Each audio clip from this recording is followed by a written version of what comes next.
अस्सलामुअलैकुम बेटा। जैसा कि आपने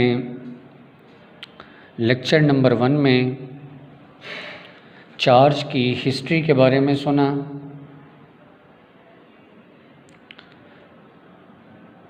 गिलबर्ट, फ्रैंकलिन और फिर बाद में मॉडर्न थ्योरी चार्ज के बारे में आपने सारी इन्फॉर्मेशंस को सुना।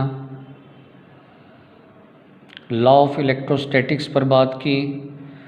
चार्ज दो तरह के, एक पॉजिटिव चार्ज, एक negative charge. Similar charges, like charges एक दूसरे को करते हैं रिपेल, और अनलाइक चार्जेस एक दूसरे को करते हैं अट्रैक्ट। ये तमाम इन्फॉर्मेशन आपने सुनी। चार्ज की 2 काइंड्स, एक को नाम दिया प्रोटॉन पॉजिटिव चार्ज, एक इलेक्ट्रॉन नेगेटिव चार्ज। फिर आपने लॉ ऑफ इलेक्ट्रोस्टैटिक्स पर बात की। लाइक चार्जेस हमेशा रिपेल करेंगे, अनलाइक चार्जेस बेटा हमेशा अट्रैक्ट करेंगे। इन तमाम कॉन्सेप्ट को आपने सुना। आज हम इस चैप्टर के पहले आर्टिकल की जानिब चलते हैं, नाम है जिसका कॉलम्स लॉ। आप बेटा वीडियो में देख सकते हैं, बाकायदा जी आपको नोट्स भी मिल जाएंगे। कॉलम्स लॉ,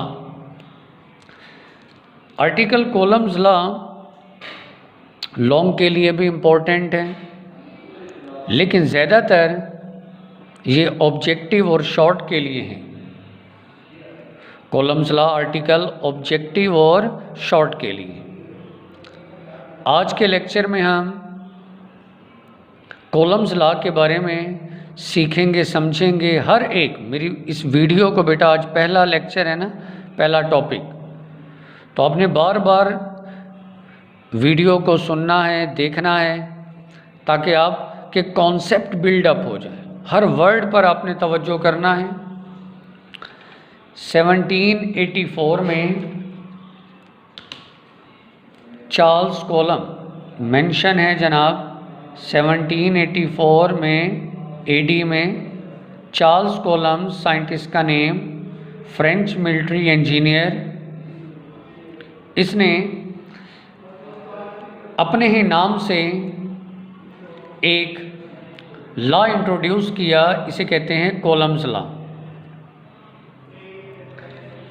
जी गौर करें ज़रा। 1784 में साइंटिस्ट का नाम Charles column, French military engineer, इसने मेजरमेंट्स की, एक्सपेरिमेंट किए।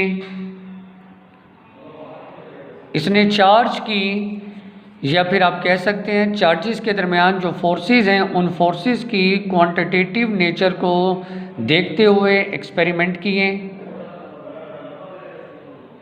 Quantitative nature of this forces, देखें ना, दो चार्जेस हैं, या तो वो चार्जेस एक दूसरे को करेंगे अट्रैक्ट या करेंगे रिपेल। तो उन चार्जेस के दरमियान जो क्वांटिटेटिव नेचर है फोर्सेस की, क्वांटिटेटिव नेचर, क्वांटिटी मिकदार, यानी ऐसी फोर्स जो मेजरेबल हो, हर वक्त आपको सेंसेशन दे मेजरमेंट की। क्वांटिटेटिव नेचर यानी ऐसी फोर्सेस जो मेजरेबल हो, ऐसी फोर्सेस जो क्वांटिटी, मिकदार, मेजरमेंट, रिजल्ट्स हर वक्त शो करें। तो क्वांटिटेटिव नेचर ऑफ फोर्सेस को देखते हुए इसने अपने ही नाम से एक लॉ इंट्रोड्यूस किया, that law called columns law. Columns law. तो सबसे पहले हम स्टेटमेंट की जानिब आते हैं। एक एक वर्ड पर आपने फोकस करना है। स्टेटमेंट में क्या कहता है? The magnitude of electrostatic force. यहाँ ये इलेक्ट्रोस्टैटिक फोर्स, इसके बेटा नाम याद रखने हैं। इसे आप इलेक्ट्रोस्टैटिक फोर्स भी कह सकते हैं, इसे आप इलेक्ट्रोस्टैटिक फोर्स, इसका एक और नाम है इलेक्ट्रिक फोर्स, इसको कहते हैं कॉलम्स फोर्स, इसको कहते हैं म्यूचुअल फोर्स। ये 4 नाम याद रखें।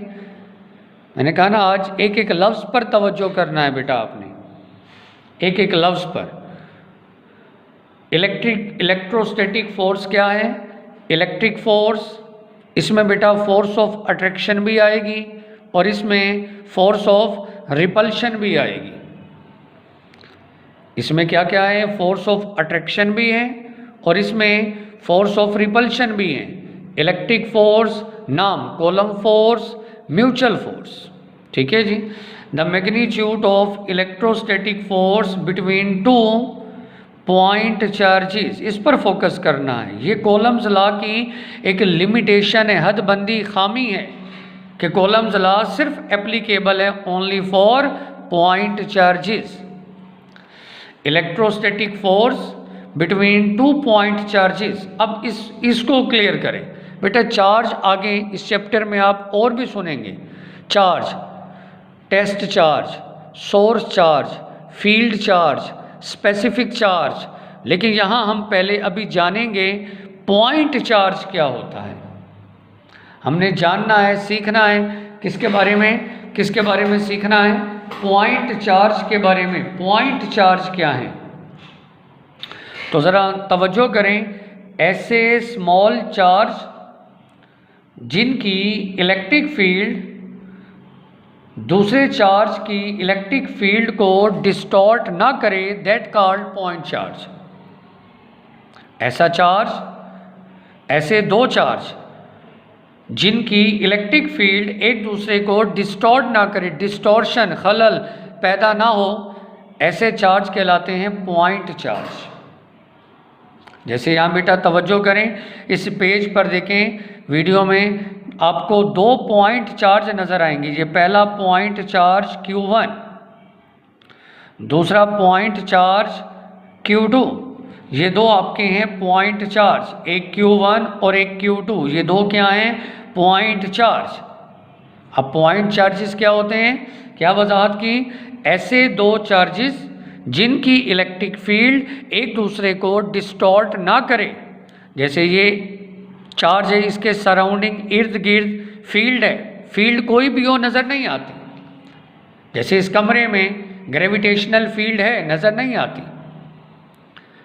मकनातीस है, उसके सराउंडिंग इर्द गिर्द मैग्नेटिक फील्ड है, नज़र नहीं आती। इसी तरह चार्ज के सराउंडिंग इर्द गिर्द फील्ड है, लेकिन वो फील्ड नज़र नहीं आती। अब देखें Q1 ये भी पॉइंट चार्ज, Q2 ये भी मैग्नीट्यूड दूसरे पॉइंट चार्ज, इनके इर्द गिर्द फील्ड भी है, लेकिन दोनों की फील्ड एक दूसरे को डिस्टॉर्ट नहीं कर रही, तो ऐसा चार्ज कहलाता है point charge. Small in size, छोटा साइज में होता है। आप पॉइंट चार्ज की एक और तारीफ यूँ भी कर सकते हैं कि अगर चार्ज का साइज वेरी वेरी स्मॉल हो, अगर चार्ज का साइज वेरी वेरी स्मॉल हो as compare to the separation between 2 charges, 2 charges के दरमियानी फासले, सेपरेशन की निस्बत अगर चार्ज का साइज बजाते खुद वेरी वेरी स्मॉल हो, किसकी निस्बत? सेपरेशन बिटवीन 2 चार्जेस की, ऐसे चार्जेस को हम नाम देंगे पॉइंट चार्जेस। जी तो बेटा दोबारा स्टेटमेंट के अल्फाज पर गौर करना है।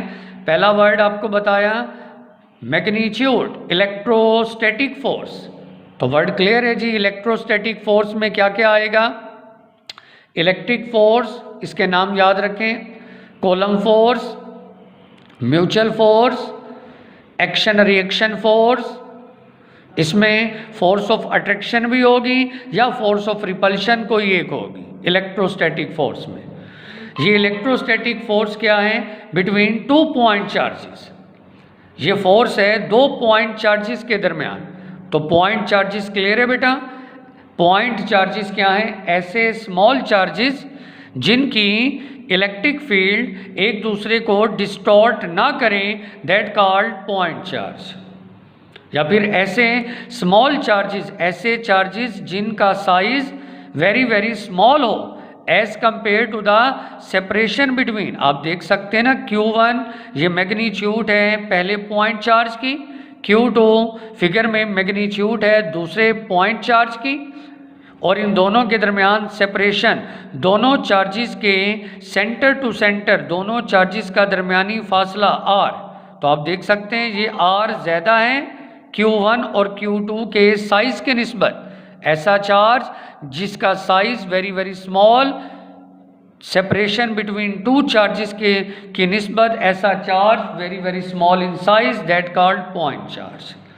और ये भी याद रखना, आपसे पूछा जाए ना लिमिटेशन क्या है कॉलम्स लॉ की, तो कॉलम्स लॉ की खामी क्या है, columns law is applicable only for point charges, कि कॉलम्स लॉ सिर्फ एप्लीकेबल ही किन पर है, किन चार्जेस पर है, ओनली पॉइंट चार्जेस। कहते हैं ये जो इलेक्ट्रोस्टैटिक फोर्स जो दो पॉइंट चार्जेस के दरमियान है इज डायरेक्टली प्रोपोर्शनल, ये फोर्स डायरेक्टली प्रोपोर्शनल है to the product of the magnitude of the charges. ये जो फोर्स है, फोर्स कम है या फोर्स ज़्यादा है, ये फोर्स इसमें अट्रैक्शन भी है, रिपल्शन भी है, ये फोर्स डायरेक्टली प्रोपोर्शनल है किसके, प्रोडक्ट के। प्रोडक्ट किसका, मैग्नीट्यूड ऑफ द चार्जेस। ये फोर्स कम है या ज़्यादा इस बात का फैसला करेगा प्रोडक्ट किसका, magnitude of the charges.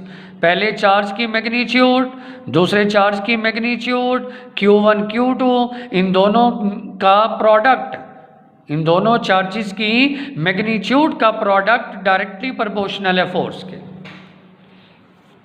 And inversely proportional to the square of the distance between them. और इनवर्सली उलट है, इनवर्सली उलट है किसके, स्क्वायर ऑफ द डिस्टेंस के, दोनों चार्जेस का जो दरमियानी फासला है। ये फोर्स क्या है, इनवर्सली प्रोपोर्शनल है स्क्वायर ऑफ द डिस्टेंस के। इस बेटा ये स्टेटमेंट किसने दी, साइंटिस्ट कॉलम ने अपने ही नाम से ये लॉ इंट्रोड्यूस किया, इस लॉ को नाम दिया कॉलम्स लॉ। इसी स्टेटमेंट से अब हम एक मैथमेटिकल फार्मूला बनाएंगे, मैथमेटिकल फॉर्म्स कॉलम्स लॉ की। स्टेटमेंट आप तमाम बच्चों ने सुन ली, आप यहाँ पर अब हेडिंग दे दें जी। ये डायाग्राम, इस डायाग्राम में Q1 ये मैग्नीट्यूड है पहले चार्ज की, Q2 मैग्नीट्यूड दूसरे चार्ज की, दोनों चार्जेस के दरमियान डिस्टेंस r, आप देख सकते हैं फिगर में Q1 भी पॉजिटिव Q2 भी पॉजिटिव, सिमिलर है, एक दूसरे को रिपेल करेंगे, दोनों की फोर्स डायरेक्शन ऑपोजिट। इसी तरह अगर एक चार्ज Q1 पॉजिटिव एक Q2 नेगेटिव, क्योंकि ये ऑपोजिट चार्ज हैं तो अब ये एक दूसरे को अपनी जानिब अट्रैक्ट करेंगे, एरो पर गौर करें, यहाँ रिपल्शन है और यहाँ अट्रैक्शन है। तो इलेक्ट्रोस्टैटिक फोर्स में दोनों होती हैं, या अट्रैक्शन या रिपल्शन, एक वक्त में कोई एक सामने आएगी। तो अब यहाँ आप हेडिंग दे दें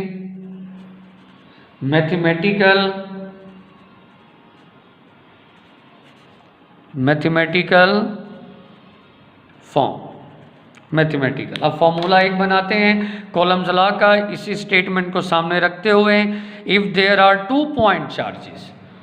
बेटा पॉइंट चार्जेस वर्ड क्लियर हो गया आप सबको, दो पॉइंट चार्जेस हैं, फिगर में देख सकते हैं, एक की मैग्नीट्यूड Q1 एक की Q2 separated by distance r, दोनों का दरमियानी फासला r है। Then electrostatic force between them, तो इन दोनों के दरमियान जो इलेक्ट्रोस्टैटिक फोर्स है, ये बेटा फोर्स को मैंने F12 लिखा है या F21, इसकी वजाहत अगले लेक्चर में होगी। अभी फ़िलहाल फोर्स, इसमें फोर्स ऑफ अट्रैक्शन भी है और इसमें फोर्स ऑफ रिपल्शन भी है, ठीक है जी। Q1 और Q2 क्या है, ये मैग्नीट्यूड है पॉइंट चार्जेस, और डिस्टेंस दो चार्जेस का दरमियान सेंटर टू सेंटर, और दोनों के दरमियान जो इलेक्ट्रोस्टैटिक फोर्स F है। तो स्टेटमेंट के मुताबिक स्टेटमेंट क्या था, फोर्स डायरेक्टली है proportional product of the magnitude of the charges, और इनवर्सली प्रोपोर्शनल है square of the distance between them.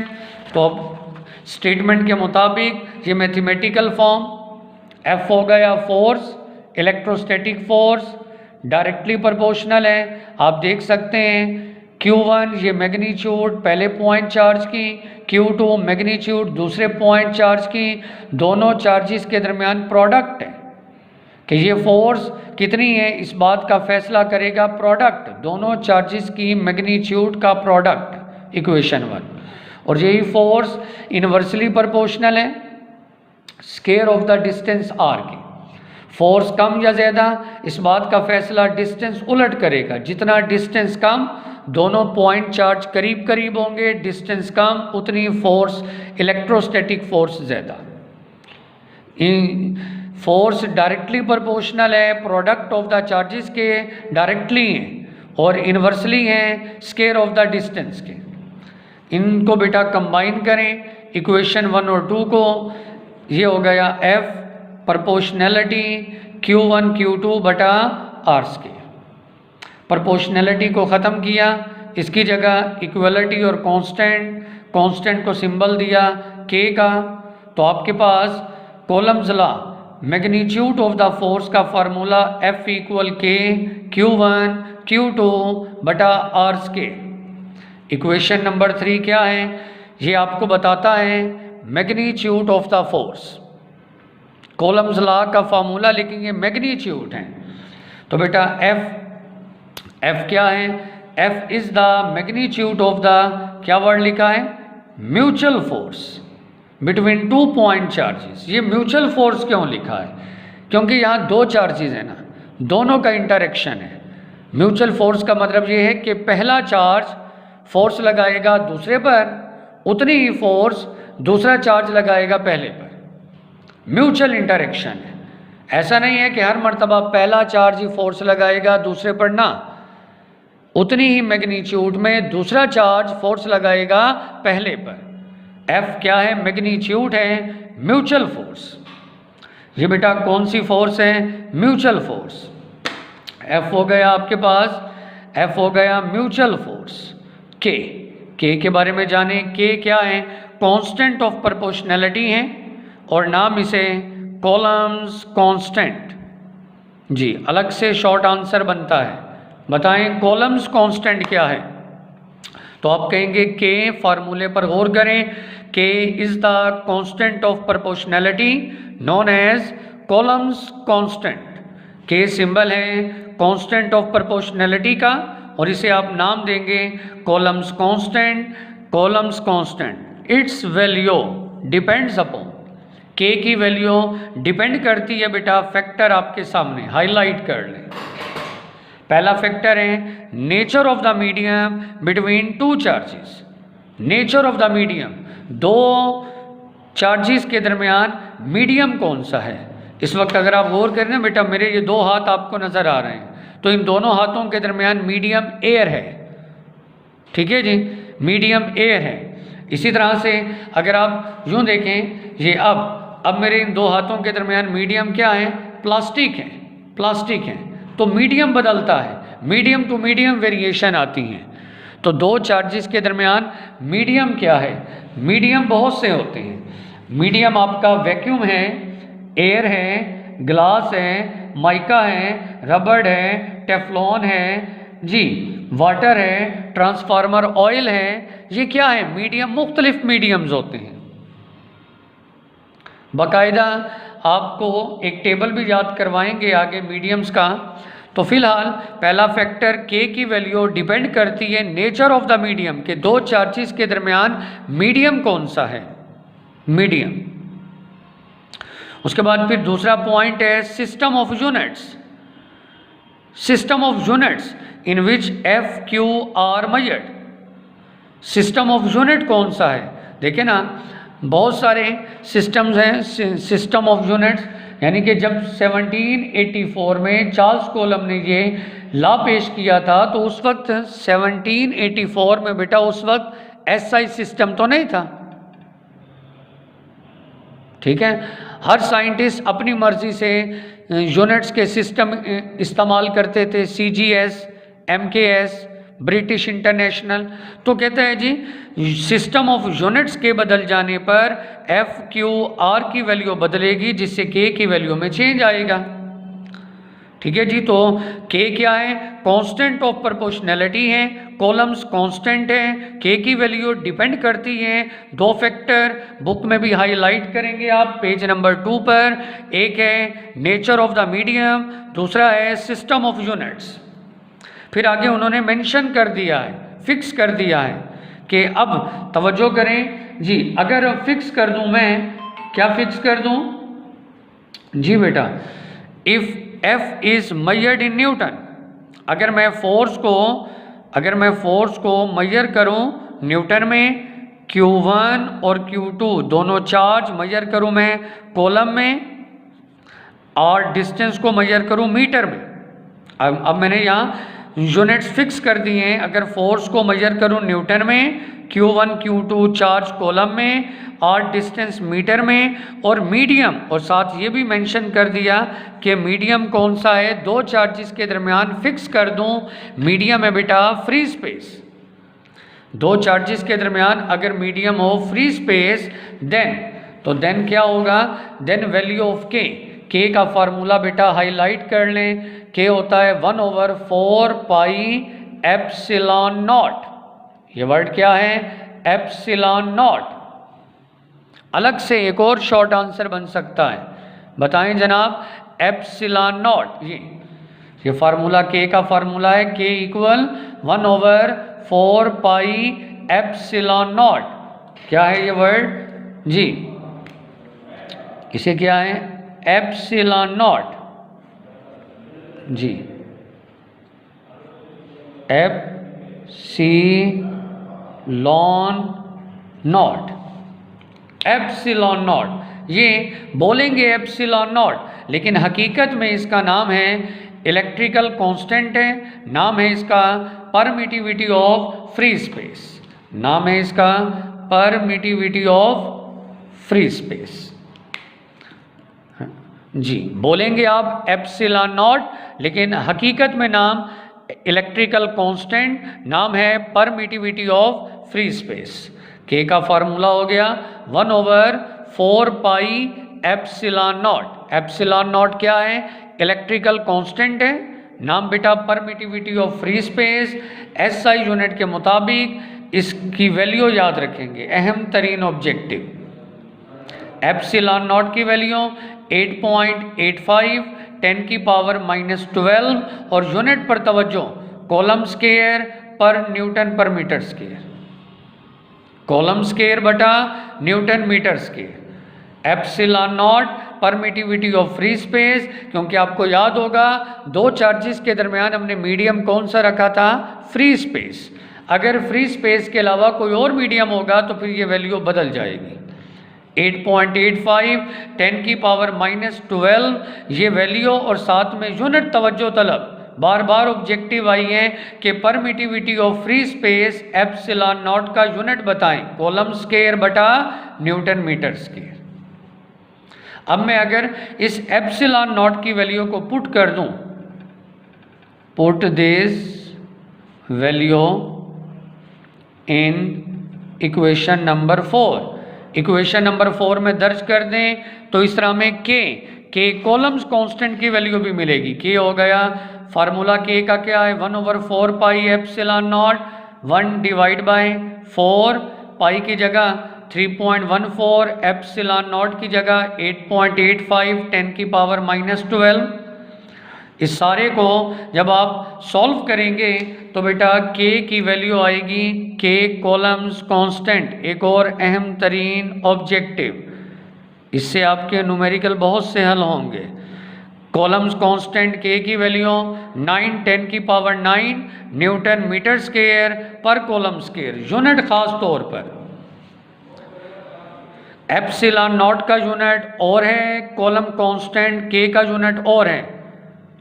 दुरुस्त यूनिट मैंने आपके सामने लिखे हैं, नोट्स में आपको मिल जाएंगे। कुछ पुरानी किताबों में के और एप्सिलॉन नॉट के यूनिट गलत हैं, इसलिए बेटा एहतियात करना। के कॉलम्स कांस्टेंट क्या वैल्यू आई, 9 10⁻⁹ न्यूटन मीटर स्क्वायर पर कॉलम स्क्वायर, और के का फार्मूला क्या है, 1/4 पाई एप्सिलॉन नॉट।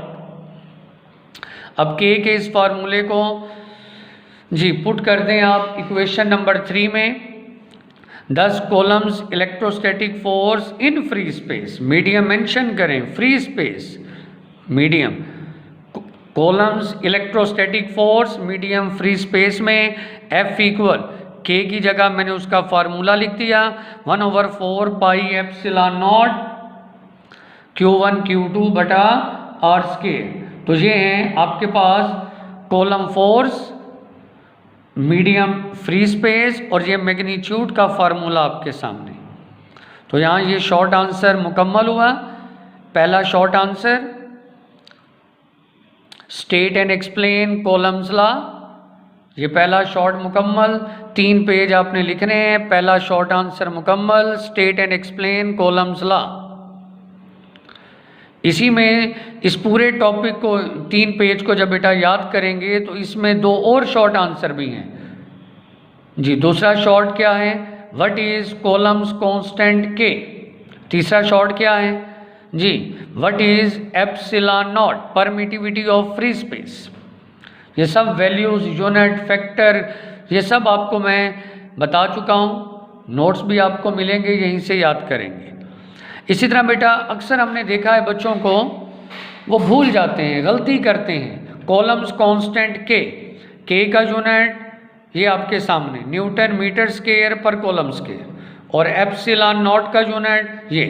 अक्सर बच्चे ऑब्जेक्टिव जब आती है ना तो यूनिट गलत लिखाते हैं, जल्दी में यूनिट भूल जाते हैं, उलट सर्कल कर देते हैं। तो इसलिए मैंने यहाँ नीचे, आप वीडियो में भी देखेंगे, नोट्स में भी आपको मिल जाएगा, यूनिट्स ऑफ के एंड एप्सिलॉन नॉट। ये रफ